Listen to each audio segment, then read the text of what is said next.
All right, before I turn this over to Pastor Zach, I'm just going to read the text for this morning. It is John 18, verse 28 to 38. Then the Jewish leaders took Jesus from Caiaphas to the palace of the Roman governor. By now it was early morning, and to avoid ceremonial uncleanness, they did not enter the palace because they wanted to be able to eat the Passover. So Pilate came out to them and asked, "What charges are you bringing against this man?" "If he were not a criminal," they replied, "we would not have handed him over to you." Pilate said, "Take him yourselves and judge him by your own law." "But we have no right to execute anyone," they objected. This took place to fulfill what Jesus had said about the kind of death he was going to die. Pilate then went back inside the palace, summoned Jesus, and asked him, "Are you the king of the Jews?" "Is that your own idea?" Jesus asked. "Or did others talk to you about me?" "Am I a Jew?" Pilate replied. "Your own people and chief priests handed you over to me.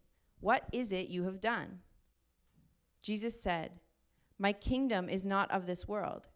If it were, my servants would fight to prevent my arrest by the Jewish leaders. But now my kingdom is from another place." "You are a king then," said Pilate. Jesus answered, "You say that I am a king.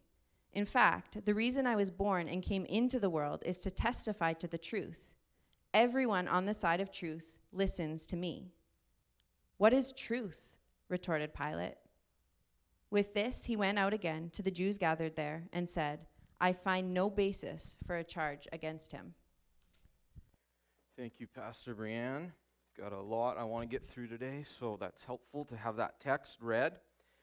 I'll just say this quickly. It's obviously Palm Sunday, and so it would seem that we should talk about the triumphal entry.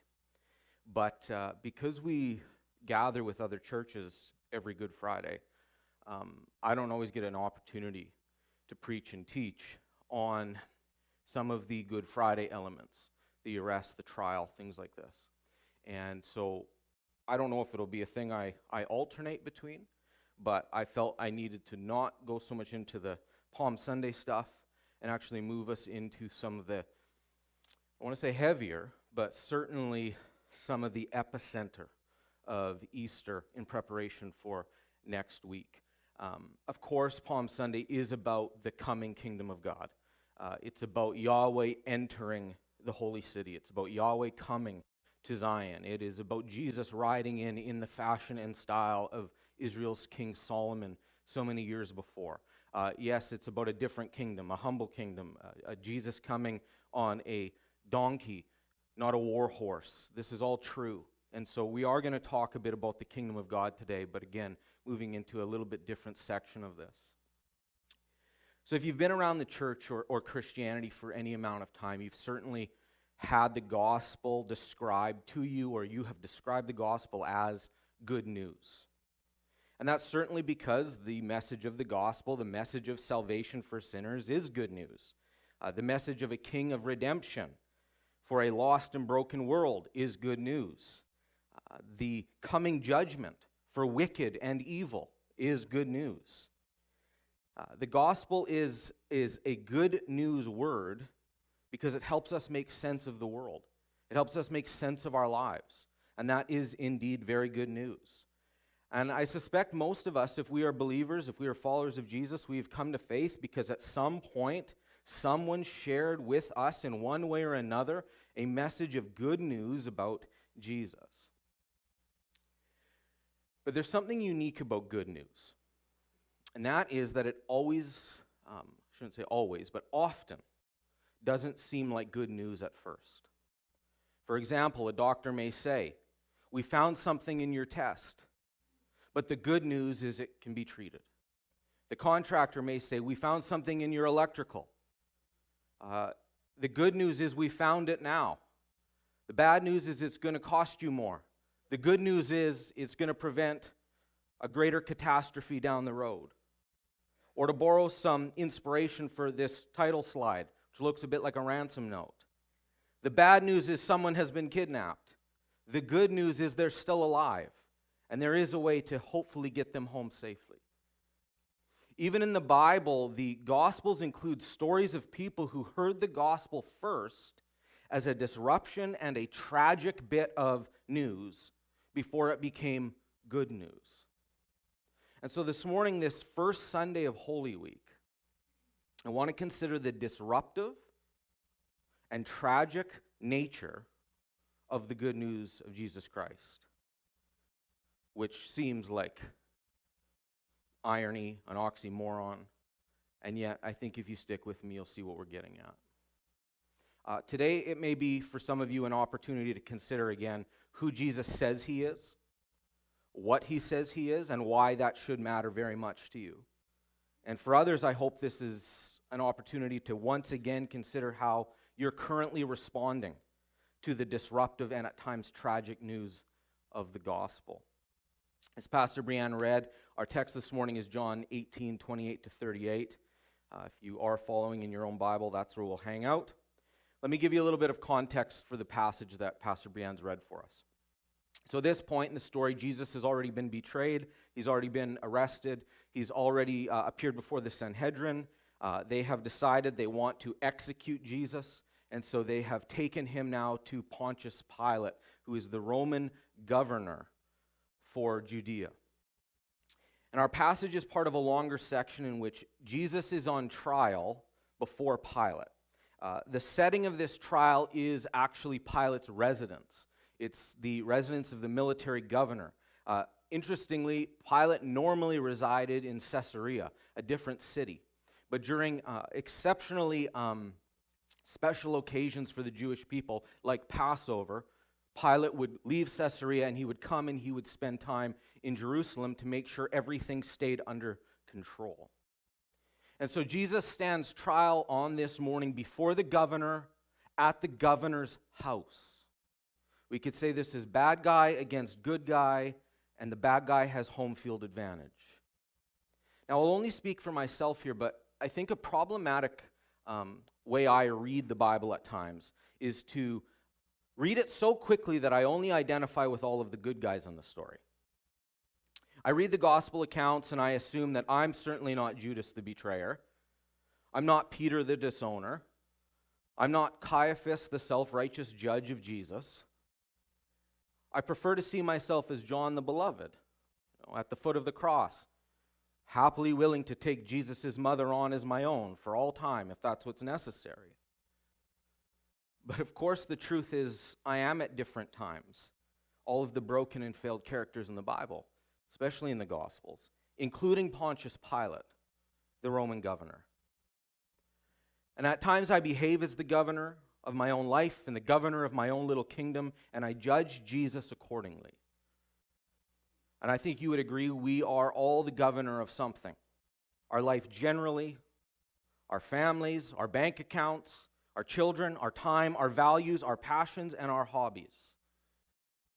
And what this account of Jesus before Pilate invites us to do is see this story as not just something that happened long ago, but actually something that happens when we engage Jesus as the governors of our life, by questioning his authority, by questioning his wisdom, by questioning his purposes. And that's something that happens, is that we begin to discover as we interrogate Jesus, so to speak, as we put Jesus on trial, is that the gospel begins as a disruption and as a tragedy. And so the first disruption we see is that this gospel disrupts the governor himself. So the Jewish leaders took Jesus from Caiaphas to the palace of the Roman governor. By now it was early morning, and to avoid ceremonial uncleanness, they did not enter the palace, because they wanted to be able to eat the Passover. So Pilate came out to them and asked, "What charges are you bringing against this man?" "If he were not a criminal," they replied, "we would not have handed him over to you."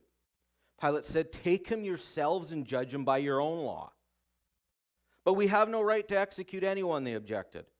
This took place to fulfill what Jesus had said about the kind of death he was going to die.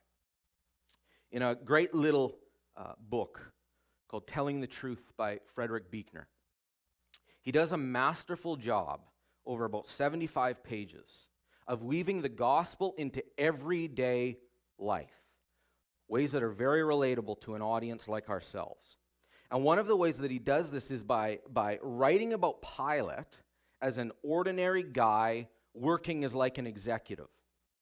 And so Buechner writes of Pilate as having a secretary, someone who's managing his calendar. He's got a driver that gets him around.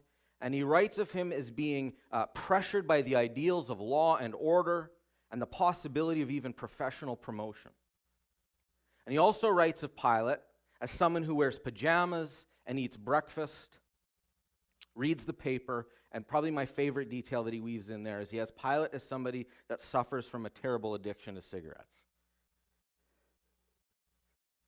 And he writes that on the morning of Jesus' appearance on his front door, we could say, Pilate has just before decided to kick the habit once and for all and flushed his smokes down the toilet.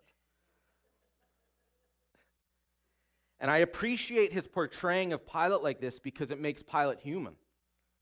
And it allows us to see that this disruption from the gospel in real life.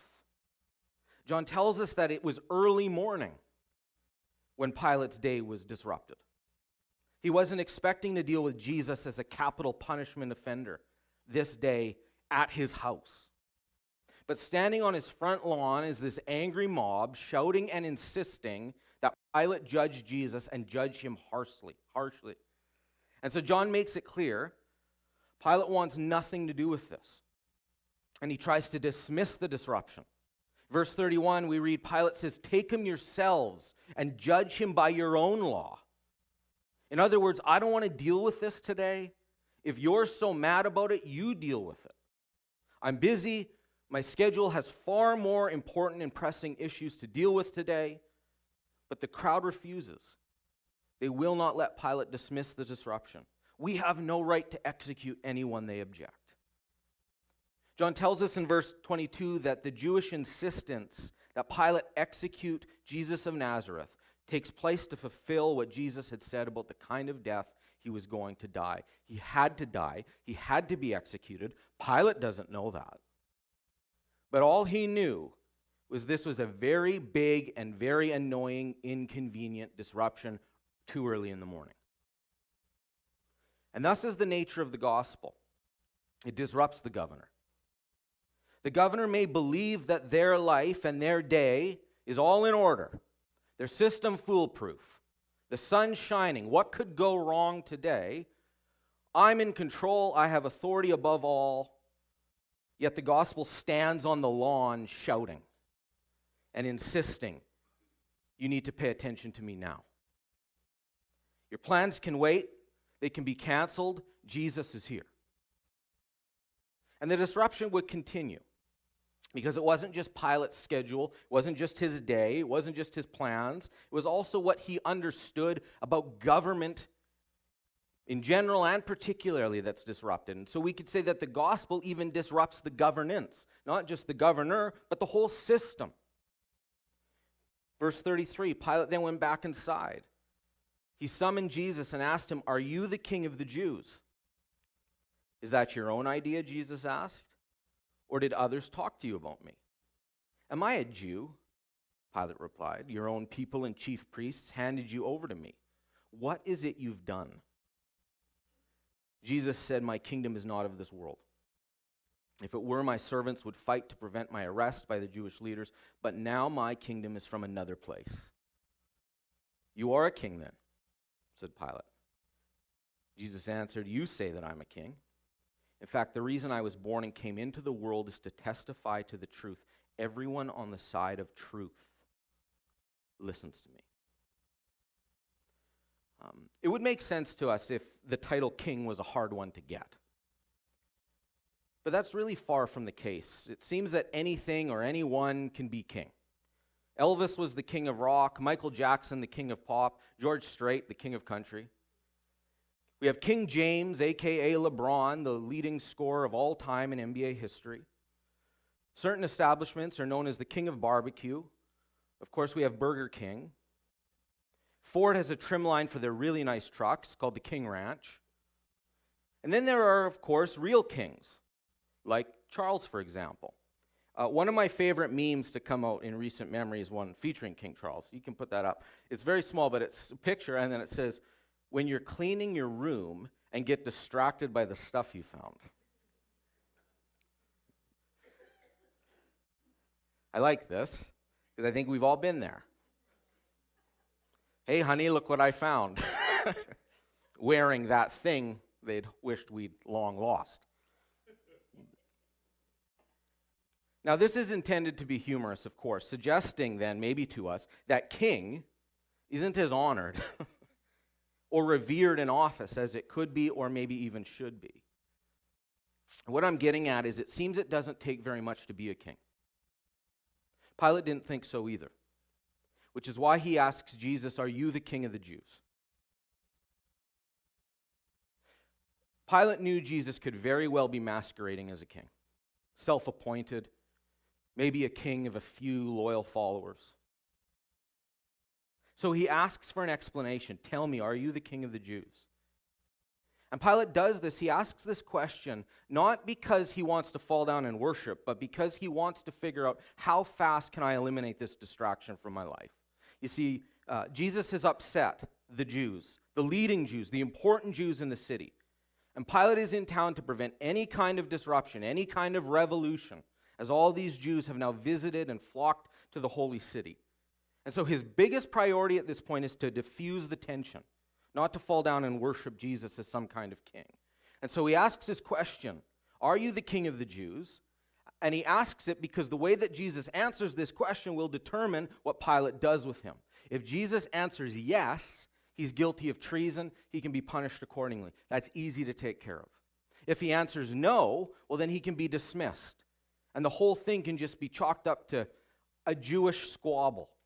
It's not part of the Roman world. It doesn't matter. Let them sort it out themselves, which is probably what Pilate's already assumed. Based on his words, you take him, you deal with them according to your law.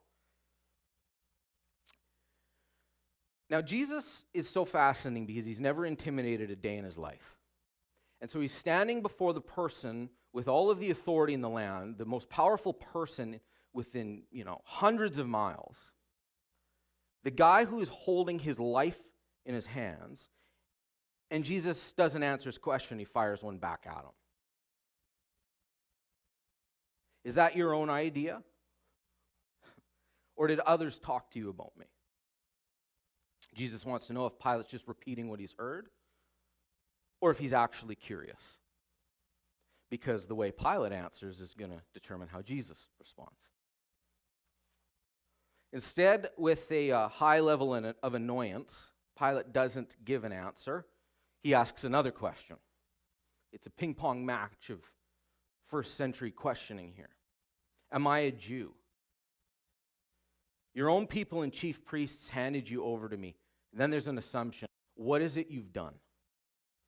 The Roman system of law tended to assume guilt, unlike the way it should be, at least in our country, where we assume innocence. They assume guilt.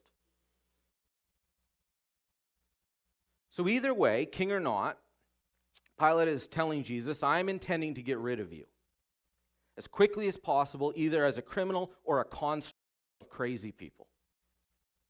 People that I don't like and people that I don't listen to. Either way, I'm going to dismiss you as quickly as I can. Then Jesus speaks up again, and he begins to disclose more of himself. And he begins to disrupt the whole system of governance that Pilate, that any world leader, even presently, would really understand. Jesus says, my kingdom is not of this world. If it were, my servants would fight to prevent my arrest by Jewish leaders, but now my kingdom is from another place. Now, please note, what Jesus is not saying here is that his kingdom is absent. He's not saying my kingdom isn't present on the earth. His kingdom most certainly was active. It was coming in increasing measure. What he's saying is that his kingdom is not a product of the world. He's saying that it doesn't originate in the world. It's not subject to the ways of the world. And the kingdoms of the world are part of a system of darkness and rebellion and deceit and sin. And they protect and they uphold themselves through power and violence, manipulation, etc. But Jesus is not of this world, and his kingdom is not of this world, and therefore his kingdom doesn't rely or operate on any of these worldly systems of governance: power, control, violence, manipulation. Pilate responds to this disclosure of Jesus by saying, "So you are a king then?" Jesus accepts the title, but not as Pilate was expecting. Not as a king looking to overthrow Rome. Not as a king looking to have a violent revolution. Not a king who is even a particular threat to Caesar. Instead, Jesus says, I have come as a witness to God's truth, a witness to the coming kingdom of God, and he informs Pilate that everyone on the side of truth will listen to him. In other words, he invites Pilate to stop listening to the manufactured charges and start listening to him. Now, this is a very large disruption to Pilate's understanding of how kings and kingdoms function, the role of kings, the role of kingdoms, how they operate, how they remain in power.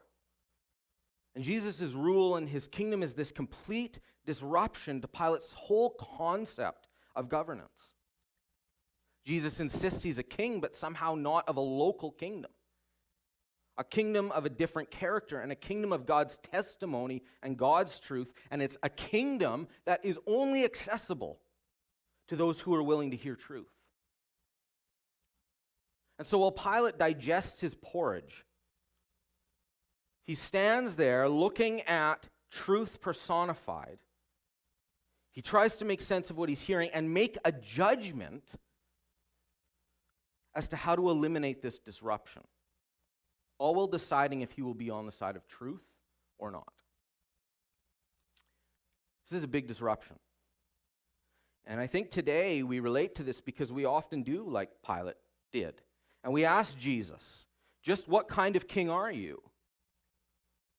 Are you the king of the Jews? Are you the king of the Christians? Are you the king of the church? Jesus, are you just like the king of religious mascots?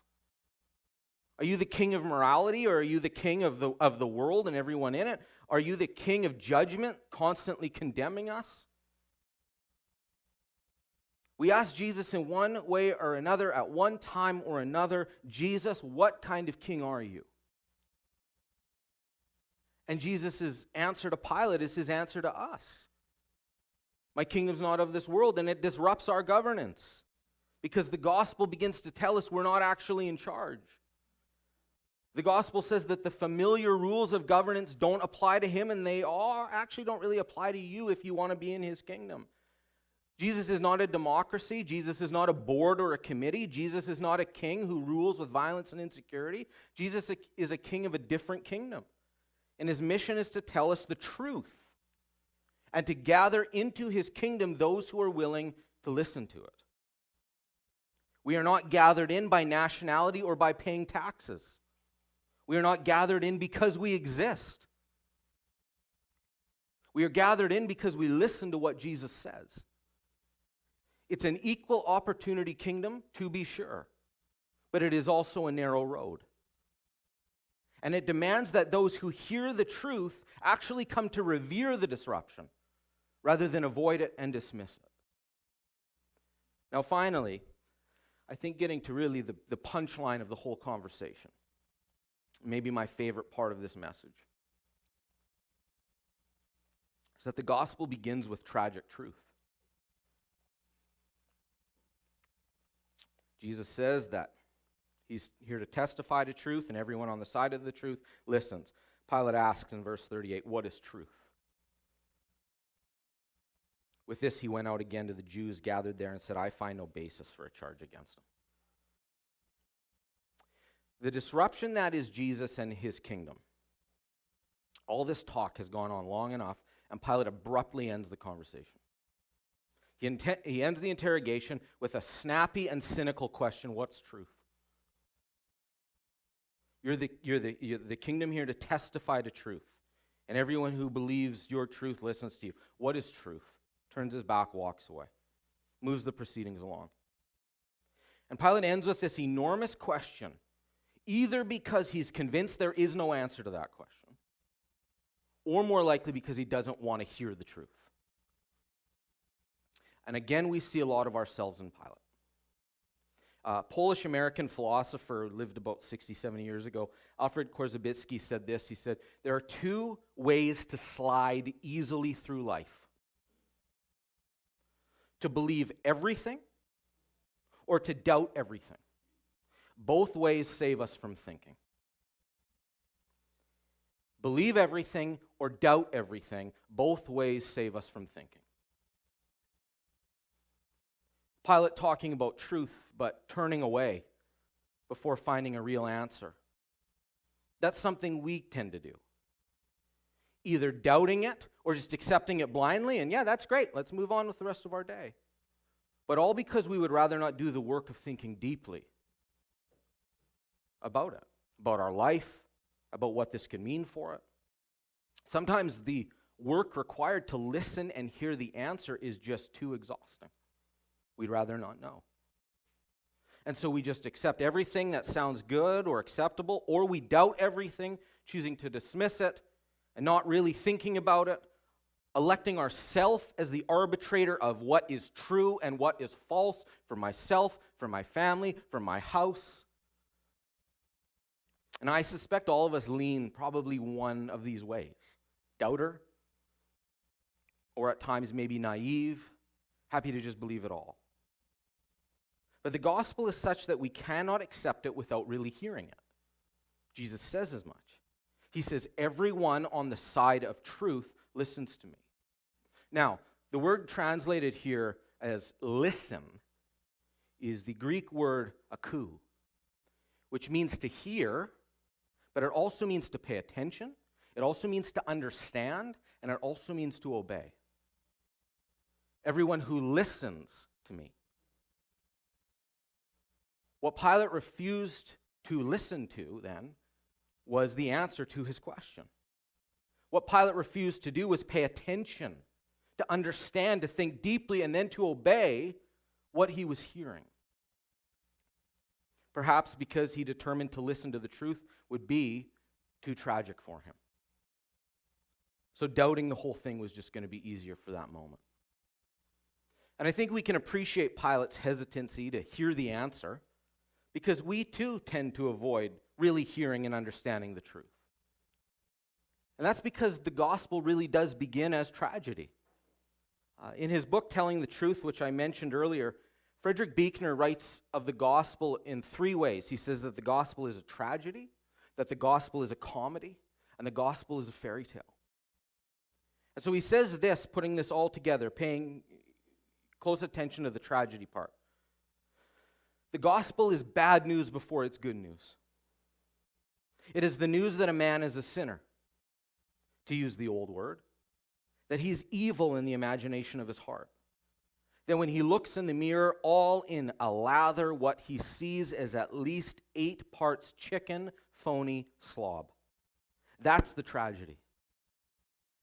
But it is also the news that he's loved anyway, cherished, forgiven, bleeding to be sure, but also bled for. That's the comedy. And yet, so what? So what if even in his sin, the slob is loved and forgiven? When the very mark and substance of his sin and of his slobbery is that he keeps turning down the love and forgiveness because he either doesn't want to believe them or doesn't want them or just doesn't give a damn. In answer, the news of the gospel is that extraordinary things happen to him, just as in fairy tales, extraordinary things happen. The gospel is bad news before it is good news. It is good news. Of course it's good news, but it begins with a tragic revelation about who we really are. Tim Keller agreed and often said, the gospel is this: we are more sinful and flawed in ourselves than we ever dared believe. Yet at the very same time, we are more loved and accepted in Jesus Christ than we ever dared hope. Tragedy, comedy, and fairy tale. And here's the challenge then. Unlike Pilate, we must be willing to really think about this, to really understand this, and then respond accordingly. Because it's only then that we become lovers of the truth and the gospel. But so often the Christian doesn't want to think about this part. Instead, we choose to sentimentalize the gospel into a story that is no different than you would find on the SPCA's website. We want a gospel with no tragic truth about ourselves. We want a gospel that says God sent his only son to earth to die for us because we were so cute and we were so special and we were so beautiful, and due to no fault of our own, we found ourselves orphaned and hungry and without a place to belong. And because we were just so adorable and helpless, God couldn't resist our rescue. That is sentimental, to be sure. And it may be true of puppies and kitties, but it's not true of humanity. Pilate's question is our question too. What is truth? And the governor, with sleep in his eyes, disrupted on his holiday weekend, looks into the eyes of Jesus and he says, what is truth? And the gospel includes this story because we must really understand the whole story, even the tragedy of it. We must pay attention to the truth to enter into Jesus' kingdom. We must resist doing this sentimentalizing work, painting the gospel, rewriting the gospel in a way in which we sanitize it and sentimentalize it. Frederick Buechner goes on to say that to sentimentalize something is to savor rather than suffer the sadness of it.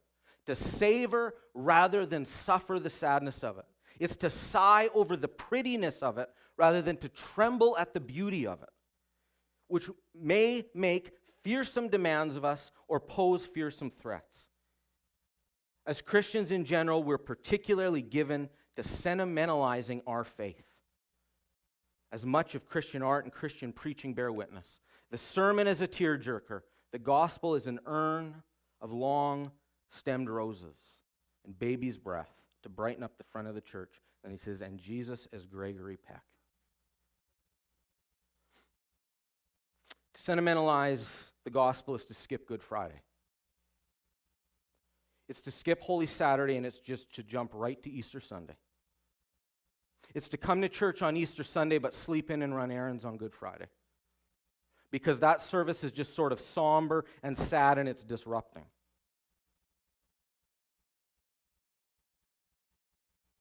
But as your pastor, I'm challenging you again today to do as Pilate did.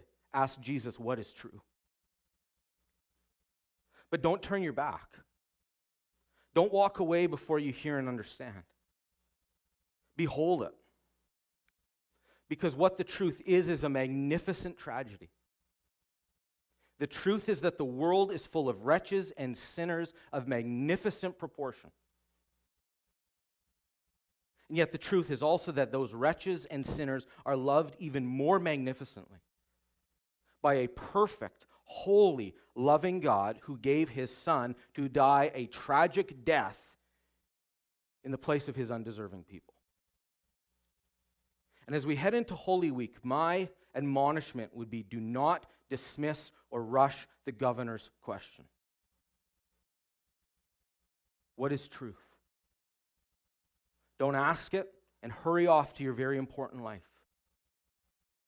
Don't treat Jesus and the tragedy of the beginning of the gospel as an inconvenient appointment in order to get on with far more interesting and bright things. It is easier not to think about the beautiful tragedy of the whole thing. It is easier. But as we close this sermon and we head into Holy Week, my last word to you is notice that Jesus never answers Pilate's question. It hangs in the balance. A deafening silence. What is truth?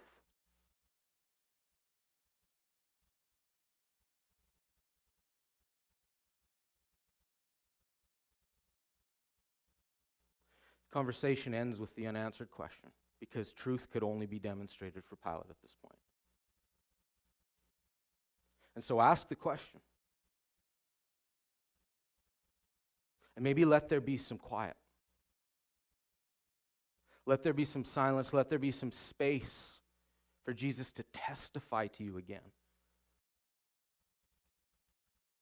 You know, we confess, I think, very, very quickly, very freely. We're not brave enough to be silent for very long.